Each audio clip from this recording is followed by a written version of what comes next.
Hello, everyone, and welcome to another episode of my podcast, Soul Talk and Psychic Advice. Today, we're going to talk about the actual 10 signs that you're going through a spiritual awakening. I realized that I didn't do this one. I've talked around it. I talked about some of the things that happen and how people may respond to you. But let's talk about what it means to go through a spiritual awakening. So today we're talking about one of the most requested topics in the spiritual community, and that is, what is a spiritual awakening? And many people hear the phrase and immediately imagine bliss, enlightenment, psychic gifts, synchronicities, and profound spiritual experiences.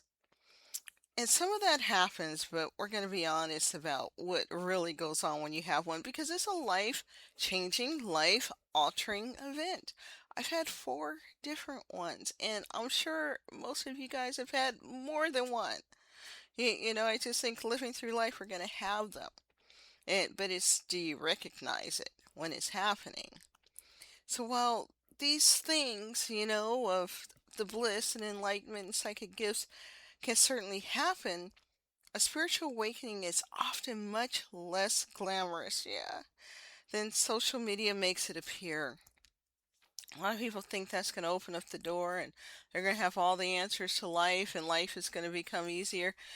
Life is complicated, but it could still be good. You could still respond differently. And I noticed as I understood the spiritual awakenings and do the nervous system regulation, I definitely respond differently to things now than what I did many years ago, where I was always stressed out. So, for many people, an awakening begins with discomfort, questions, loss, confusion, disillusionment, a feeling that something no longer fits. And that's hard. This can cause divorce for some people. It can cause some people to just get up and move away. You may find yourself questioning beliefs you've held for years. You may feel disconnected from old identities.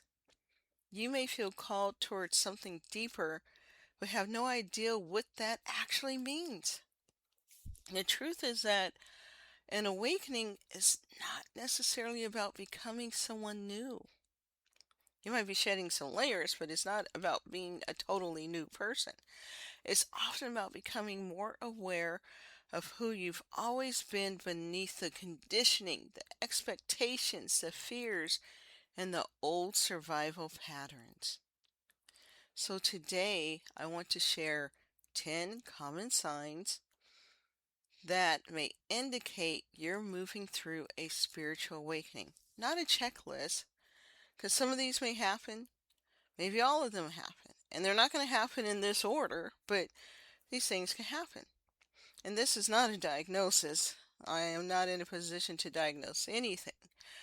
But as a way of understanding experiences that many people encounter during periods of deep personal transformation. Let's begin. One of the earliest signs of awakening is questioning. And we are supposed to question things in life. We don't always have to just submit to what we're told. Intelligence comes from questioning and saying what if. But see, we have this issue in society where we don't know it, but we become group thinkers, and you don't always question because you don't want people to judge you or single you out or call you weird, because there's always people conforming. And then there are the people who, question, and guess what? Nobody really wants to be around the questioner as much. You get less friends, you don't get invited to much stuff. Ask me how I know. And so that's where it becomes difficult, but it does happen. And suddenly things that once seemed obvious no longer make sense. It's like your beliefs just start changing. You begin asking, why do I believe what I believe? What actually matters to me? Am I living according to my values? Who am I without my roles? You may question religion, why you have the religion that you have, other religions. We have a right to question all these things, spiritual beliefs, your career choices, Some people will get up and switch careers at a time like this. Relationships. Why am I with this person? Is this the old me, the unhealed me? What do they need? Why am I here? Some people stick it out and they're able to make it through, after awakening. Family expectations, families' dynamics will blow up. Cultural conditioning. We all have it. People will swear they're such independent thinkers, but we all have cultural conditioning. Success definitions. How do you define success? You know, Maybe it went from extreme wealth and being popular to, I can have some wealth, but I want to be quiet. I just want to travel and live my life. It could be many things, right? We all define success differently. Some people are just having a happy, healthy family. That's success. And all these things are success. This questioning can feel unsettling. It will. Though the old answers no longer satisfy you. Yet the new answers haven't fully merged. They just haven't emerged yet. And this is often the beginning of an awakening. Not certainty, but curiosity. That's all this is right now, is being curious. And so you feel disconnected from your old life. Many people report feeling disconnected from aspects of their previous life. Activities that once excited them may no longer feel meaningful. Conversations may feel different. Goals may change. Certain environments may feel draining. Yeah, this can create grief. It does. Because spiritual awakenings often involves letting go of identities that once felt important. You may find yourself asking, why don't I enjoy this anymore? What's wrong with me? Often nothing is wrong, but you're changing. And as you change, your relationship with life changes too. It does. And it's supposed to. We're supposed to grow. You know, People think it's safety to stay the same and to know that what you always believed is right. But no, actually, safety is being able to be flexible and change as you grow and feel comfortable doing that. So that let's talk about more of this heightened emotional sensitivity. Many people experience stronger emotions during an awakening. Old wounds may surface. They will. Grief may emerge. Yes, and it could come out of nowhere and it's like, what's going on? But old memories are coming up. Old wounds. Anger may appear. Yes, I've been angry through 2 awakenings, and anger is a necessary emotion. Fear may become more noticeable. This isn't necessarily a sign that you've become less stable. Often it's a sign that emotions previously pushed aside are finally asking to be felt. A spiritual awakening is not always about transcending emotions. It's not. Sometimes it's about finally allowing them. How about that? Healing often requires feeling what we spent years avoiding. Yes, because most of us do. We start keeping busy, going to school forever, way past the first graduate degree, just socializing out, partying, everything, just avoiding what is going on deep inside. Number 4, synchronicities become more noticeable. Many people begin noticing meaningful coincidences. You talk about someone and they call. Yes, I like when that happens. A particular message appears repeatedly. Books arrive at the right moment. Opportunities emerge unexpectedly. Certain themes keep showing up. Whether you view synchronicities as spiritual guidance, pattern recognition, or a combination of both, many people describe them as becoming more noticeable during an awakening. You know the phrase that says, when the student is ready, the teacher will appear? It's not necessarily a mentor coming along, it's noticing the synchronicities. So that when you're ready, things start showing up that need to show up to help you on your path. Maybe it's a physical teacher, but often it's synchronicities. The important thing is not about being obsessed with signs. So you don't want to do that. The purpose of synchronicities is often to encourage awareness, not dependency. And a lot of people are obsessed with signs because we get tired, we get frustrated, we don't want to go in the wrong direction. We felt like we waste too much time on the wrong thing, which you're never really wasting time. You're learning something. And you could take that knowledge and experience and growth to where you want to go. And maybe you needed to have that appearance of a detour to really learn what you needed to learn to propel you forward, to be better at what you want to do and be, in the long run. So it's all in how you look at things. This is a big one, number 5. Relationships begin changing.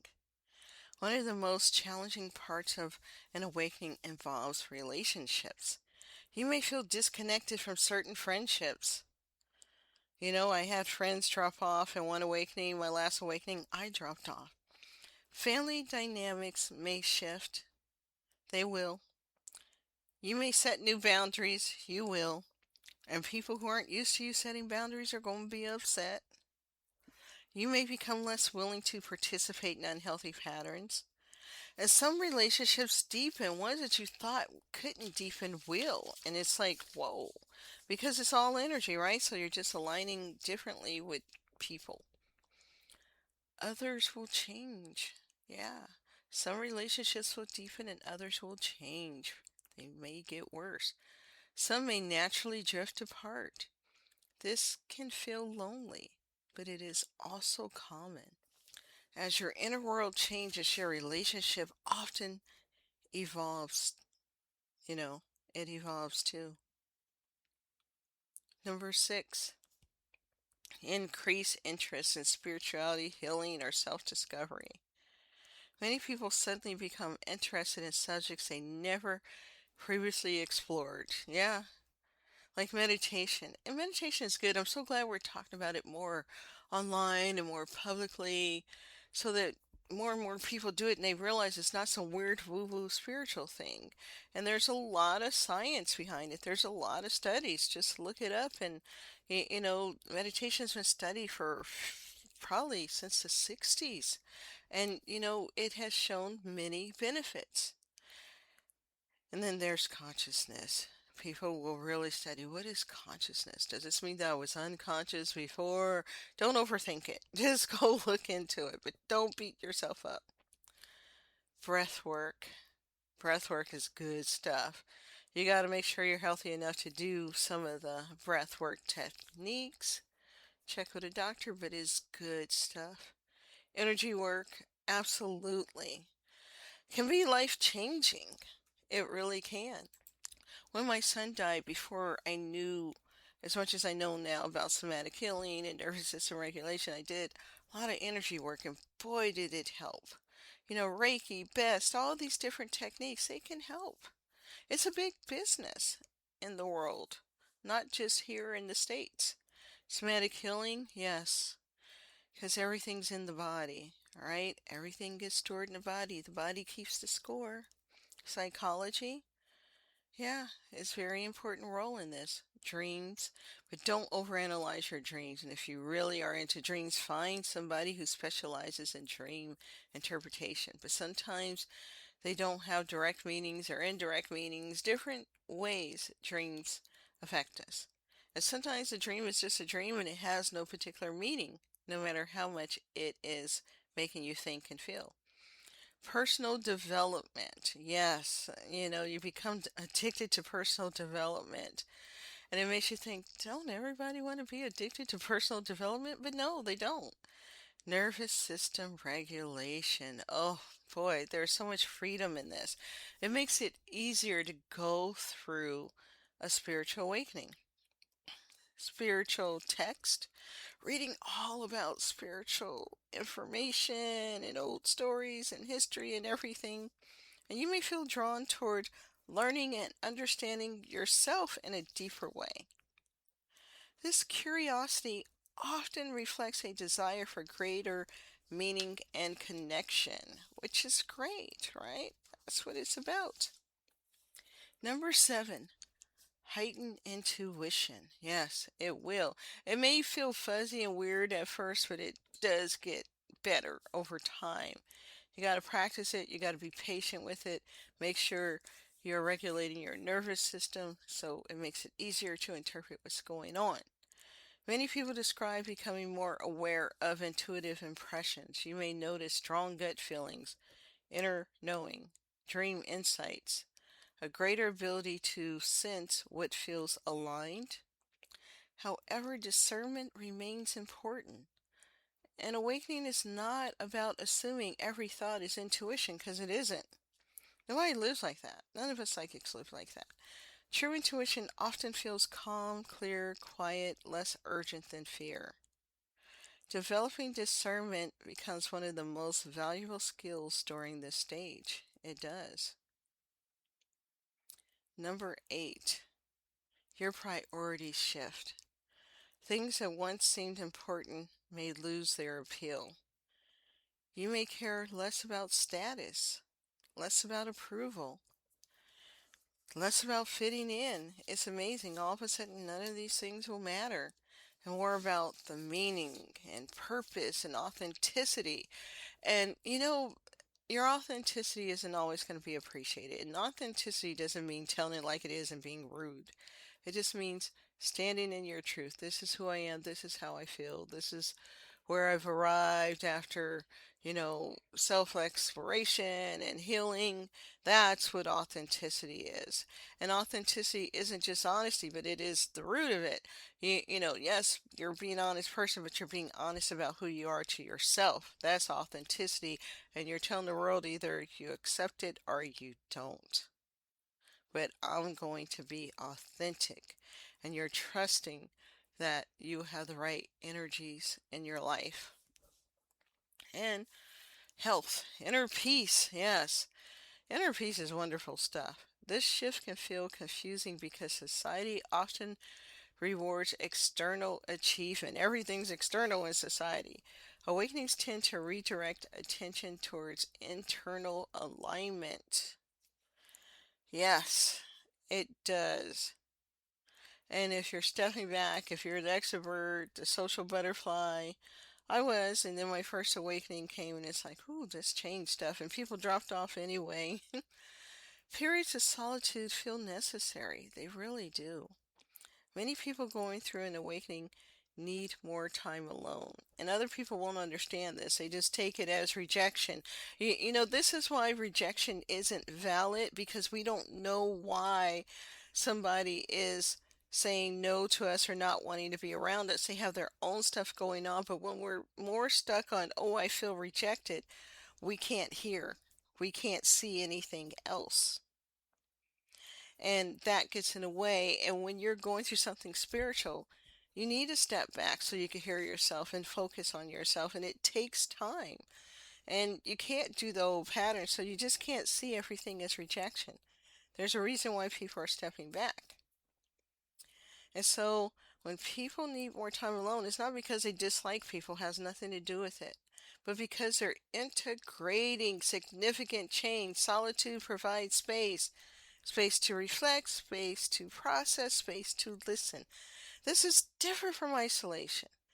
Healthy solitude can be nourishing. It allows deeper self awareness to emerge. Nature often demonstrates this beautifully. Growth frequently occurs beneath the surface before becoming visible externally. Number 10, you begin seeking authenticity over perfection, because you cannot be authentic and perfect at the same time. They are contradictions. They are. I think I need to do a whole podcast on that. Perhaps one of the most significant signs of an awakening is the growing desire to be authentic. Less interested in appearances, less interested in performing, less interested in proving yourself. All of a sudden, you're just like, whatever, think what you want to think, feel how you want to feel. I ain't got time. I'm not worried about that no more. And people are like, and people will try to gaslight you, try to trigger you to see your weakness, to see if they can get to you. And you just feel like, oh, okay, enjoy. and they get mad because they can't trigger you. But then you get to see who's genuine in your life. Because if somebody's trying to trigger you, they're not your people. So you become more interested in being real. You may begin noticing where you've been people pleasing, overgiving, hiding parts of yourself, seeking validation. An awakening often involves honesty, not perfection. Authenticity becomes more important than maintaining an image. And while this can feel vulnerable, it is often deeply freeing. Yes, it is. Okay, we went through the 10. Now let's talk about what no one tells you about a spiritual awakening. Let's talk about something that isn't discussed enough. An awakening is rarely a straight line. No, it's messy. Many people expect constant expansion. No. Constant clarity, constant peace. No. But an awakening often unfolds in cycles: expansion, integration, growth, rest, insight, confusion, clarity, uncertainty. The process is rarely linear. You may feel deeply connected one week and uncertain the next. That doesn't mean you've lost your progress, it means you're human. The nervous system often needs time to integrate change. One of the biggest misconceptions about an awakening is that it removes challenges. In reality, an awakening often increases awareness of challenges, but it also increases your capacity to meet them consciously. So staying grounded during awakening, now I think is easier to do because you can do, somatic healing, nervous system regulation, meditation. All this stuff is more open. During my first two awakenings, the internet wasn't what it is now. And so you can find stuff easier. You can find all the teachers advertising on Facebook easier. My algorithm is full of people selling stuff. And I have bought my share of stuff throughout the years, and a lot of it's good stuff. Staying grounded during an awakening. As an awakening unfolds, grounding becomes essential. Many people become fascinated with extraordinary experiences, but true spiritual development is often reflected in ordinary life. Even if you feel like you're meant to do something bigger in life, it doesn't mean walking around high in the woo-woo world. You can be in everyday life and still have an extraordinary life. But spiritual development is about maintaining your ordinary life, how you treat people, how you regulate emotions, how you respond to stress, how you care for your body, how you navigate uncertainty. Grounding practices may include walking in nature, breath work, journaling, therapy, somatic practices, healthy relationships, consistent routines, adequate sleep. Awakening becomes sustainable when it is embodied, not just understood intellectually. Yes. So, I'm going to close this out. And if you're going through awakening, just embrace the journey. Seek professional help if you need it. Definitely, because it can be hard. And now I believe you can find therapists who are open to this. And then you can find therapists who have gone through spiritual psychology. It's still a valid science. There's a school in San Francisco where it's all accredited, with the state, and it's called CIIS. I forgot what it stands for, but they talk about transformational and spiritual psychology. And Carl Jung, Jung, really talked about some of this stuff. And so now you can find help easier where people don't think you're crazy and try to lock you up. So as we close today, I want to remind you that in a spiritual awakening is not a competition. It's not about becoming more special, more gifted, or more advanced than anyone else. At its heart, an awakening is about becoming more aware, more honest, more present, more connected to yourself and life. If you recognize yourself in some of these signs, know that you're not alone. Many people move through periods of questioning, transformation, healing, and discovery. The process can be beautiful. It can also be challenging, and often it is both. Be patient with yourself, trust your pace, stay grounded, Stay curious. And remember that an awakening is not about escaping your humanity. It's about learning to live more fully with it. Yes, that's what it's about. And so I want to thank you for listening. Have a great day, and I see you in the next episode.